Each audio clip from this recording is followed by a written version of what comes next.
All right, guys, let's start our proofs unit. This video I am making from home, so just bear with me. In order to introduce you to proofs, we need to go over our properties. You may have seen these before, you may not have, but you are constantly performing them. So what proofs are is we're going to be given something and we're going to have to prove it. And so we're going to have to go through our mathematical steps on how to go from the given to the end result, and then explain why we can do the things that we can do. And so that's what these proofs, these properties allow us to do, is explain why we're able to do some of the things that we're able to do in math. So let's get started. The addition property, it just is what it is. It is what it sounds like. Let me, oh no, go back. This isn't going to let me. Why can't I? Oh, there's my marker. All right, sorry guys. Okay, so addition. So if A equals B, then if I add the same thing, like C, to both sides, then these two are going to still be equal. So this is what we're doing when we do something like this. X minus 3 equals 7. And then we end up getting X equals 10. So what did we do to both sides to get X equals 10? Well, we added 3, right?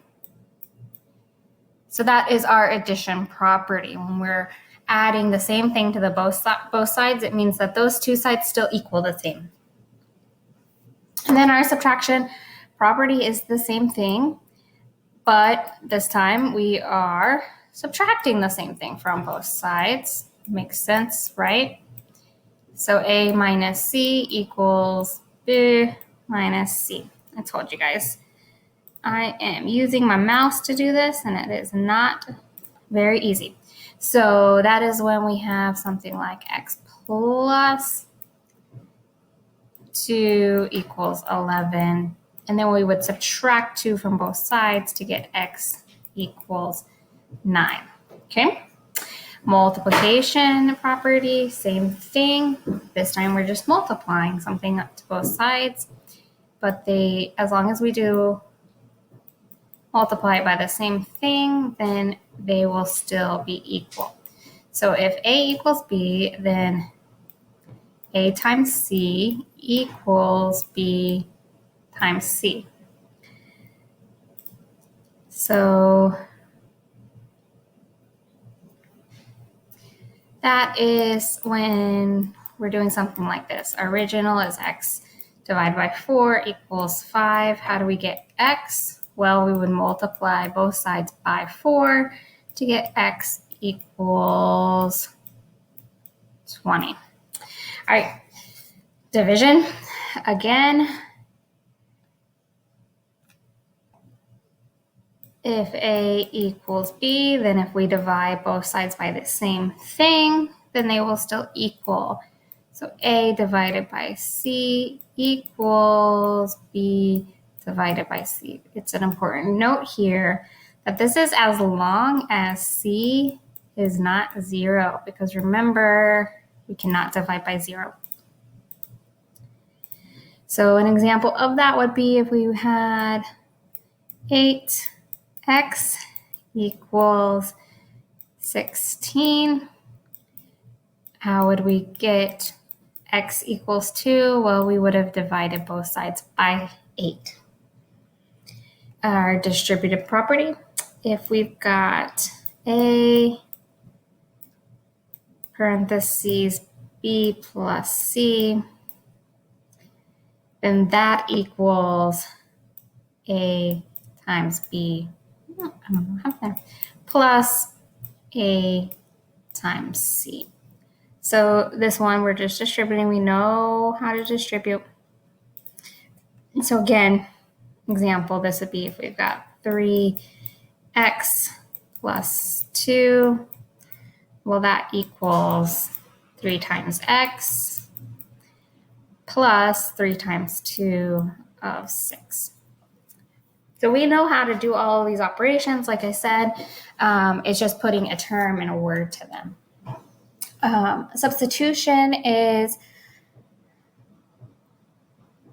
when if A equals B, then A or B may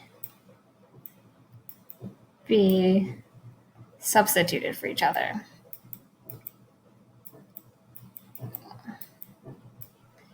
Oh, this is so hard to write. Each other. All right, so that is if we have something like 5x minus 2y equals z, and, well, that's awful, x equals y. That is a y. Erase that, because that one was just awful. X equals y. Then I can substitute that x equals y in from x on my original. Then that becomes 5y minus 2y equals z. I do not know why my y's keep getting messed up. Why? Okay. Reflexive property literally just says, well, if A equals A, then A equals A. A, that's an A.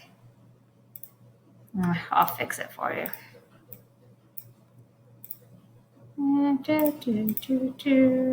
A equals A. So it literally is just saying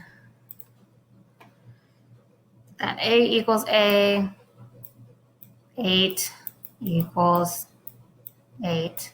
It is what it is. Our symmetric property says that if A equals B, then B equals A. So this is just saying that I can write it either way if they equal each other. So that would be something like if we write x equals 7 like this, well, that's the same thing as writing 7 equals x. And then our transitive property, if A plus B and B, if A, oh my goodness, guys. Let me start this one over. If A plus B, if A equals B and B equals C, then A's gotta equal C. Okay? So like I said, these are going to be used when we are coming up with reasons of why we're doing what we're doing. So these are all steps and things that we've been doing. We just never named them as specific properties. Now we will. All right, let's look at the proof types. So we're going to mostly be using this one right here, this 2-column proofs. Okay. We will do a couple of examples of the other ones, but going forward, we're generally going to use the 2-column proofs. And as you see, it's 2 columns. And on the left side, we're going to list our statements. Okay, these are going to be our steps. These are going to be the mathematical steps that we're going to go through in order to get from proving to something else. So if you did the Uno activity, these would be the Uno cards. Okay. And then the right side, we're going to list our reasons. So these are going to be to justify each step. So these are going to be the properties we just went over. I'm going to make another video of some other things that you're going to see, referencing other things that we've already learned in the past and in this class already. But again, if you did the Uno activity, this is going to be your, because they're the same color or the same number when you told me that. Okay. Our flow chart is in the boxes, we're going to write our statements. So generally, I find it easy to use the 2-column proof to go into a flow chart. So again, kind of why we're going to stick with our 2-column proofs. But on these blank boxes, these would be the statements. And each one of these statements, and you add boxes, the takeaway boxes, how many ever you need. Same thing with our columns. If you needed more columns, you could create them. And then on the blank spaces below the boxes, that's where we write our reason. So reason will go here, reason. All right, and then finally we have a paragraph proof. And this one is writing our statements and the reasons together in a logical order in complete sentences, including all of the statements and reasons.